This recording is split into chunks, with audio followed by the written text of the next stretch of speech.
जी नमस्ते, मैं हूं गौरंग पंडा। मेरा चैनल ह्यूमन प्लैनेट्स में आप लोगों का हार्दिक स्वागत अभिनंदन करता हूं। हमेशा की तरह मार्च महीना का वृषभ लग्न के लिए रिजल्ट कैसा रहेगा अप्रोक्सीमेटली मैं अपने कुछ नॉलेज आपके साथ शेयर करने जा रहा हूं। वृषभ लग्न जहां पर 1 नंबर लिखा होता है वो वृषभ होना चाहिए, मतलब यहाँ 1 लिखा होना चाहिए। चंद्रमा के अनुसार आप मत देखिएगा, वृषभ लग्न के अनुसार आप देखिएगा हमेशा। यही है वृषभ लग्न प्रेडिक्शन फॉर द मार्च 2021।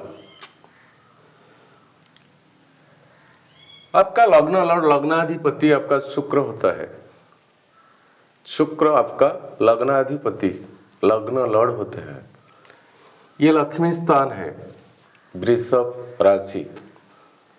वृषभ का सिंबल होता है नंदी, 4 पैर वाला एक एनिमल, जो कि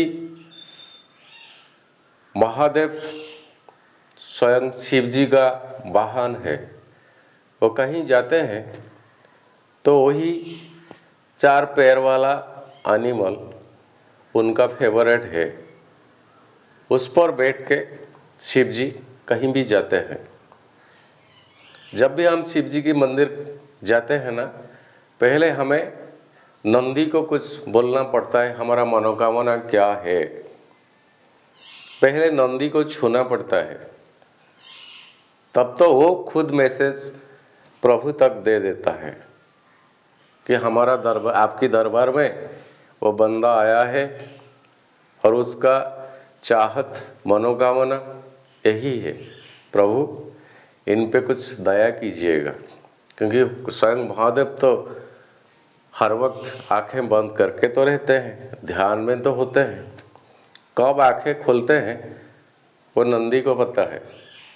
नंदी जानता है प्रभु जी कब आंखें खोलते हैं, कब बात करते हैं, कब रेस्ट लेते हैं। यही है सिस्टम। हमें इस तरह का सोचना पड़ेगा। शिव जी की मंदिर जाने से यही हमें एक हमारा थटिंग में, हमारा सबकॉन्शियस माइंड में वो इनपुट हो जाता है। जबकि प्रभु शिव जी को हम देखते हैं वो आंखें बंद करके ही ध्यान मुद्रा में, योग मुद्रा में बैठते हैं। यही है प्रभु शिव जी का प्रतीक। तो ये वृषभ लग्न रिप्रेजेंट करता है 4 पैर वाला एक एनिमल, जो कि एक्चुअली में एक जंगल में उसका जगह है। इसीलिए तो रिलेट करता है शिव जी वही 4 पैर वाला एनिमल से, क्योंकि शिव जी तो स्मशानवासी है। उनके लिए और पसंद का चीज क्या हो सकता है। तो वही लग्न शुक्र का, लॉर्ड शुक्र का आधिपत्य में आता है। शुक्रदेव ये वृषभ राशि का अधिपति देवता है, ग्रह राज ग्रह है, जो कि डील करता है उसी साइन को। और लक्ष्मी जी की पूरी के पूरे आशीर्वाद शुक्रदेव के ऊपर, तो ही लक्ष्मी स्थान बोला जाता है। आपका इसी लग्न में मंगल और राहु दोनों कॉम्बिनेशन होकर बैठा हुआ है। मंगल आपका द्वादशाधिपति, इसी जगह का अधिपति मंगल 12th लॉर्ड का, और ऑल्सो आपका 7th लॉर्ड का, 7th पोजीशन का अधिपति ये मंगल का जगह है, जहां पर केतु बैठे हुए हैं। केतु का नेचर वही होता है, वो जिस राशि में बैठ जाते हैं उसी राशि के लॉर्ड के अनुसार ही रिजल्ट देते हैं। यही सिग्निफिकेंस होता है केतु ग्रह का। तो मंगल आपका द्वादशाधिपति है सप्तमाधिपति है स्त्री कारक, आपका पार्टनर्स का कारक, आपका प्रेमी का कारक, आपका स्पाउस वाइफ का कारक, वही प्लैनेट्स आपका लग्न में राहु के साथ बैठा हुआ है। राहु मंगल एकत्रीकरण को बोला जाता है ज्योतिष की शास्त्र में अंगारक योग। वही योग एक नेगेटिव सा योग है। और राहु का जो दृष्टि होता है 5, 7, 9 और 12, राहु का दृष्टि इस तरह का होता है 5, 7, 9 और 12। तो पांचवा दृष्टि राहु का 1, 2, 3, 4 और 5, 7, 9 और 12, ये पोजीशन को राहु का फुल फोकस फुल दृष्टि होता है। तो आपका 7th पोजीशन में आ गया। पांचवा जो क्रिएटिविटी एक्टिविटीज, आपका जो प्रोफेशंस की अनुसार जिनमें आपको कुछ रोजगार सा मिलता है, प्रोफेशन कुछ भी हो, किस तरह का हो, बिजनेस हो या नौकरी पेशा हो या कुछ भी हो, छोटे मोटे दुकानदारी से शुरू करके इंडस्ट्रियलिस्ट तक, वही पांचवा हाउस रिप्रेजेंट करता है। आपका दिमाग में क्या होता है इसको आप इनपुट करते हैं, जिसके रिजल्ट आपको मिलता है बाद में, वो पांचवा हाउस है। पांचवा हाउस है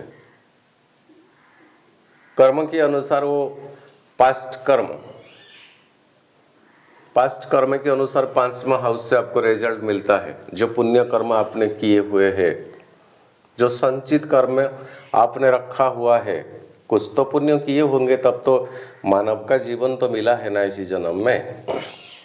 नहीं किए होते तो और दूसरा कुछ मिल जाता, पता नहीं 2 पैया वाला, 3 पैया 4 पैर वाला सांप बिच्छू से शुरू करके जंगल का जानवर तक, उतना तो पुण्य काम किए हैं पास्ट लाइफ में, जिसके वजह से मिला है। तो इस मानव का शरीर, मानव का जीवन, मनुष्य का जीवन संसार में सबसे श्रेष्ठ प्राणी में जाते हैं।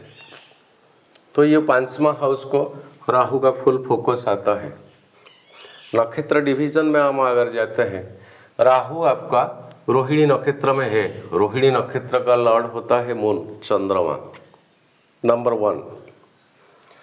मंगल को देखा जाए तो मंगल आपका कृतिका नक्षत्र में है। कृतिका नक्षत्र का लॉर्ड होते हैं रवि। रवि एक आग का प्लैनेट है, फायर एलिमेंट्स। मंगल एक आग का प्लैनेट है, वो भी फायर का एलिमेंट्स।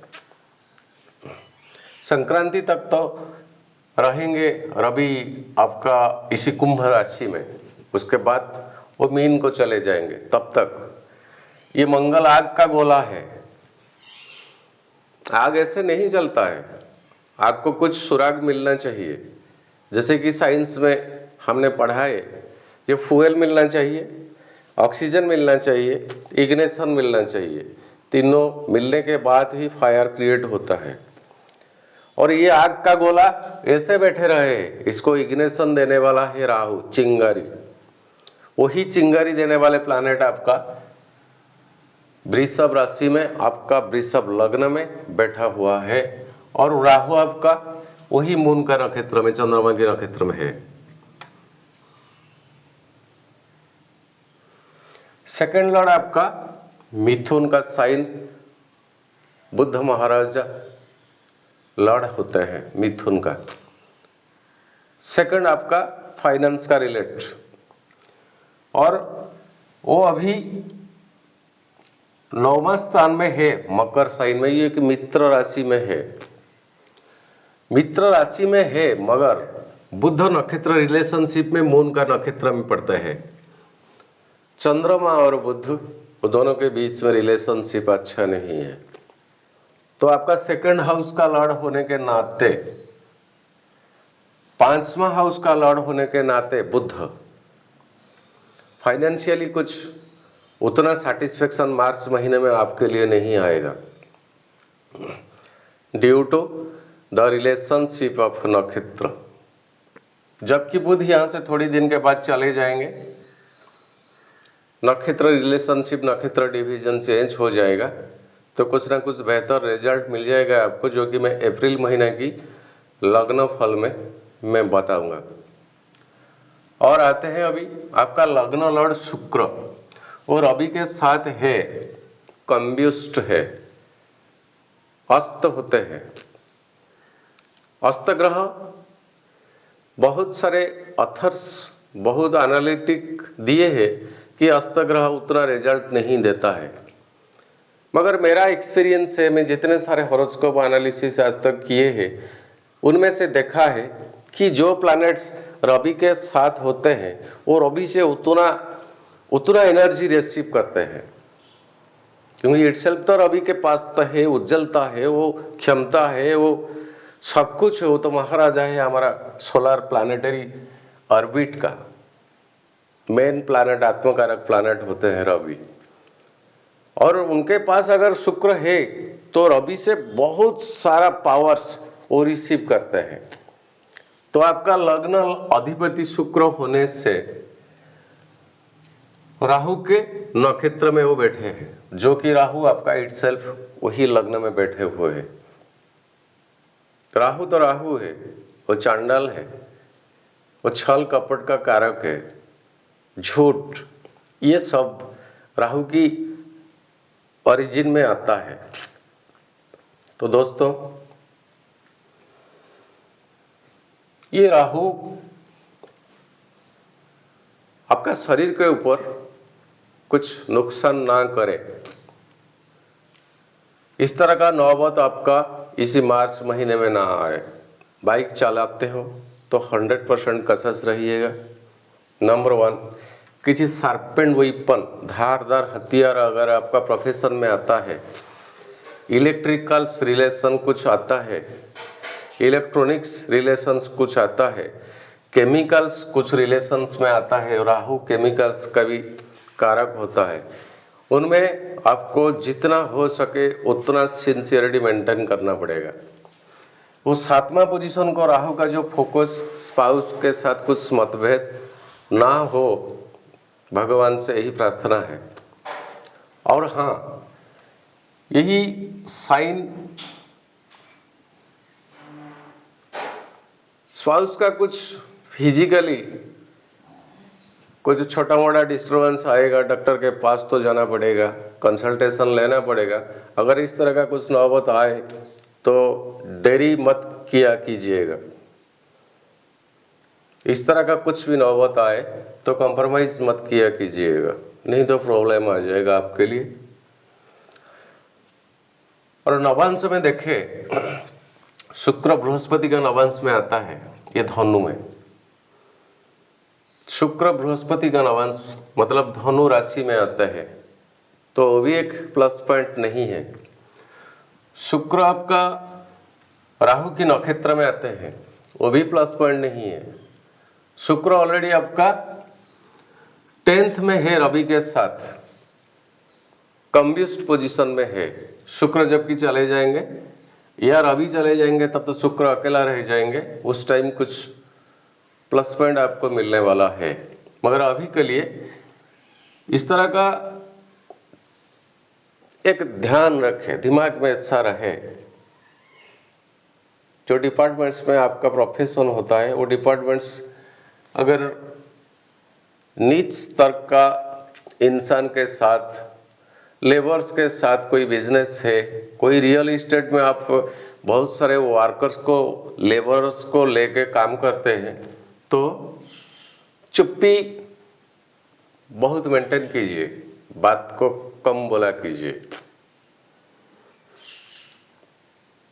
है तो शनि आपके लिए अभी तो ठीक है, फिर भी राहु आपका लग्न में स्थित है, वो आपके लिए राहु की तरह ही प्लैनेट रिजल्ट देंगे।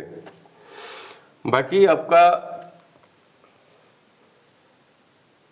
जन्म नक्षत्र अगर चित्रा नक्षत्र, धनिष्ठा और मृगशिरा मंगल का तीनों नक्षत्र में आता है तो विपत्तारा में आपका पड़ता है। अगर इसी तीनों नक्षत्र में आपका जन्म हुआ है तो बेहतर होगा कि बाइक कार वगैरह ड्राइव ना करे तो अच्छा, दूसरे को चलाने के लिए मंजूरी दे दे तो और बेहतर होगा। अगर आप खुद चलाएंगे तो जितना हो सके उतना सिंसियरिटी मेंटेन करके चलिएगा। ट्रैफिक का नियम प्रॉपर तरीके से ओबे करना पड़ेगा। और बाकी रहा नक्षत्र, आपका तारा चक्र में बद्ध तारा में आता है ज्येष्ठा, रेवती और आश्लेषा। अगर इसी तीनों नक्षत्र में आपका जन्म हुआ है तो कहीं एक्सीडेंट्स ना हो, उसके लिए आपको कसस रहना पड़ेगा। हाँ, आप जितने ठीक पे हो कोई प्रॉब्लम नहीं है, कोई दूसरा आके आपसे टकराएगा, उस तरह का नौबत ना आए, भगवान ना करे। आप लोग सब सदा सुखी रहे, यही मेरा भगवान से विनती प्रार्थना है। बस आज के लिए इतना। फिर अगले महीने अप्रैल महीने का वृषभ लग्न लेकर आऊँगा। अगर आपका कोई क्वेश्चन, कोई कन्फ्यूजन है, आप कमेंट कर सकते हैं। कई वीडियो में मेरा व्हाट्सअप नंबर भी दिया हुआ है, आप कांटेक्ट भी कर सकते हैं। बस आज के लिए नमस्ते, जय जगन्नाथ, विदा दीजिए।